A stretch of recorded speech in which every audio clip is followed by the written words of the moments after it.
railroads were more than tracks and trains. They were systems run by people, each with an important job to do.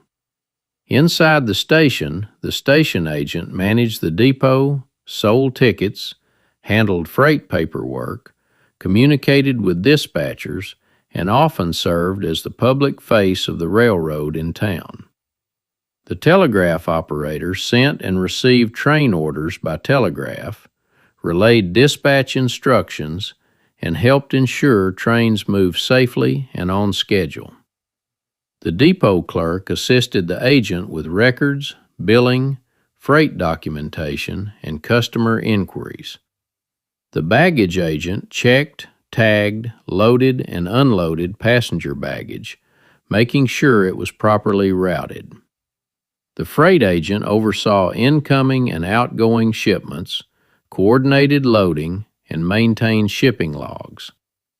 Porters helped passengers with luggage, cleaned waiting areas, and performed general upkeep around the station. On board the train, the conductor was the person in charge.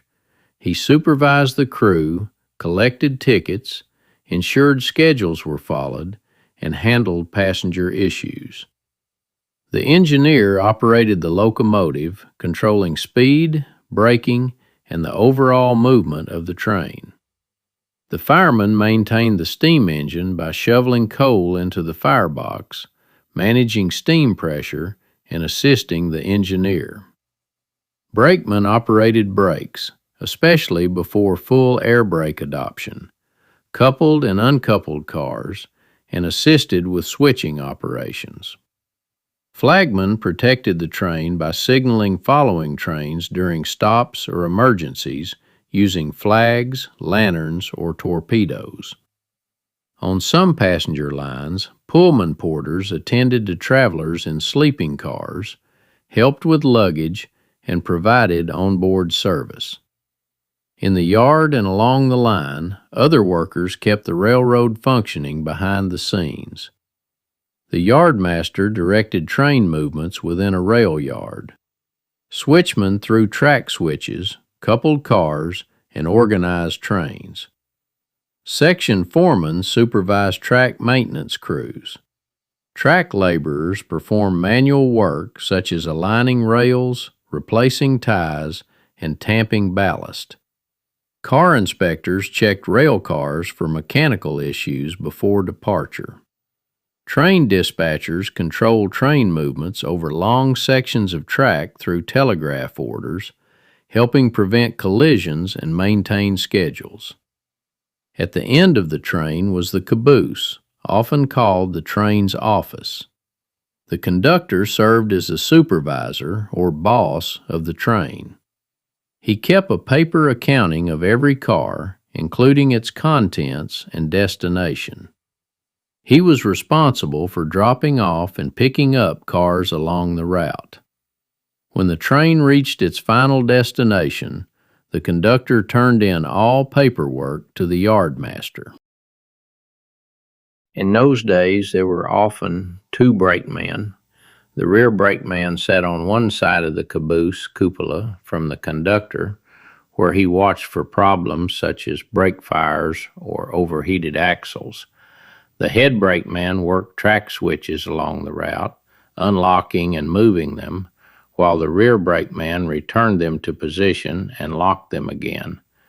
Different categories of trains also required different kinds of work. A local train might operate every day and travel to neighboring sites on a spur track, picking up full rail cars from grain elevators, wholesale shippers, and other stops, while leaving empty cars in their place. Those cars would then be brought back to the terminal for the yard switchman to distribute to the appropriate train.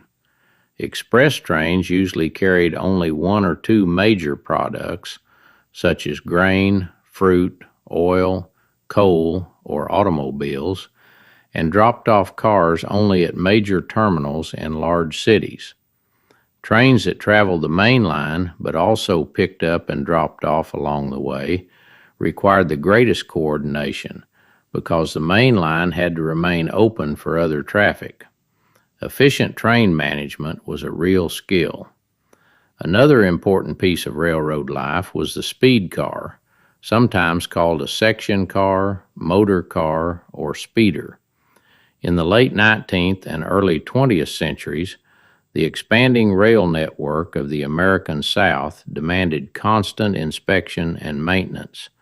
The Southern Railway relied on small but essential gasoline-powered speed cars to keep the line safe and operational. Before motorized units, track crews used hand cars powered by muscle. But by the 1910s and 1920s, lightweight gasoline engines replaced hand pumping. Companies such as Fairmont and Kalamazoo supplied compact four-wheel motor cars that could carry section foremen, inspectors, tools, and replacement parts along the rails. These vehicles were practical, sturdy, and especially useful on rural routes through Alabama, Georgia, the Carolinas, and Tennessee. On Southern railway lines, speed cars were assigned to section gangs, small maintenance crews responsible for specific miles of track. Each morning, the foreman could motor out along the rails to inspect ties, spikes, ballast, bridges, and switches. If a washout, broken rail, or loose joint was discovered, repairs could begin immediately. The speed car made it possible to travel quickly between depots and remote stretches of track, often miles from the nearest road. Most Southern Railway speed cars were painted in simple, utilitarian colors and marked for reporting. They often had a small canopy roof, bench seating, mechanical brakes, and a two-cylinder engine that produced a memorable putt-putt sound. Because they were light enough to lift off the track, crews could manually remove them when a train needed to pass. During the steam and early diesel eras, these motor cars became a familiar sight across the South. Though small, they played a vital role in maintaining one of the region's most important transportation networks. Their legacy reminds us that behind every locomotive stood dedicated workers who kept the rails aligned, the bridges secure, and the trains moving forward. From ancient native trails, to wagon roads, to railroad crossings, to the museum you are standing in today, Piedmont's story has always been a story of movement. It is a story of people shaping the land, and of the land shaping the people in return. As you continue through the museum, take time to notice the artifacts, photographs, tools, and equipment around you. Each one holds part of that larger story. Thank you for visiting the Piedmont Depot Museum.